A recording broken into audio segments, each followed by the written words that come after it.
Hello दोस्तों, कैसे हो आप सभी लोग। लास्ट वीडियोस में आपने देखा कि कॉन्सोनेंट्स क्या होते हैं। मैं अभी आपको बताता हूँ कॉन्सोनेंट का प्रैक्टिस कैसे किया जाता है। देखिए, प्रैक्टिस करने के लिए सबसे पहले आपको एक रूल कॉपी ले लेना है इस तरह का। ठीक है, स्टेनो का कॉपी अलग आता है, लेकिन फिलहाल आप ऐसा रूल कॉपी ले लीजिएगा जिसमें रूल लाइन होगा। इसमें आप प्रैक्टिस करिएगा। जब आप डिक्टेशन लिखने लगेंगे तो आप वो जो छोटा कॉपी आता है, ये जो आप देख रहे हैं शॉर्ट हैंड का, ये ले लीजिएगा। लेकिन फिलहाल इसे मत लीजिएगा, फिलहाल आप रूल कॉपी लीजिएगा। इसी में आपको कुछ दिन प्रैक्टिस करना है जब तक आपका स्पीड थोड़ा बढ़ नहीं जाता है। ठीक है, बेसिक तो आपको इसी में करना है। ठीक है, तो यहाँ पे मैं आपको बताता हूँ कि आपको प्रैक्टिस कैसे करना है। तो आपको लाइन से ऐसे 4-5 पेज, जितना पेज आप लिख सकते हो आपको लिखते रहना है, ताकि आपको प्रैक्टिस हो जाए। ठीक है, सबसे पहले आपको लिख लेना है पी और बी, बिल्कुल ऐसे आपके बुक में दिया गया है। ठीक है, आपको टी और डी का पेयर लिख लेना है। उसके बाद आपको जे और जे का पेयर लिख लेना है, जे जे।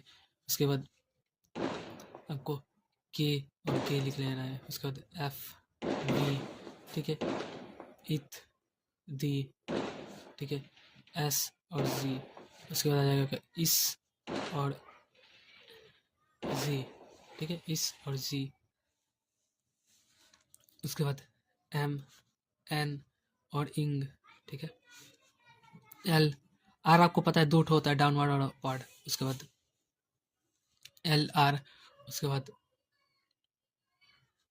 आप दो बार आर भी लिख सकते हैं, यहाँ पे आप लिख सकते हैं अप और डाउन। ठीक है, उसके बाद आपको लिखना है वे यानी कि वो, ये यानी कि य, और है। एच आपको पता होगा कि दो ठो होता है, एक अपवर्ड होता है और एक डाउनवर्ड होता है। तो आप इस तरह से लिख सकते हैं। ठीक है, और जब भी आप शॉर्ट हैंड का प्रैक्टिस करेंगे तो आपको बोल बोल करना है। कैसे? आप पेंसिल लीजिएगा। ठीक है, आपको लिखना है पी जो कि लाइट होगा और डी जो कि डार्क होगा।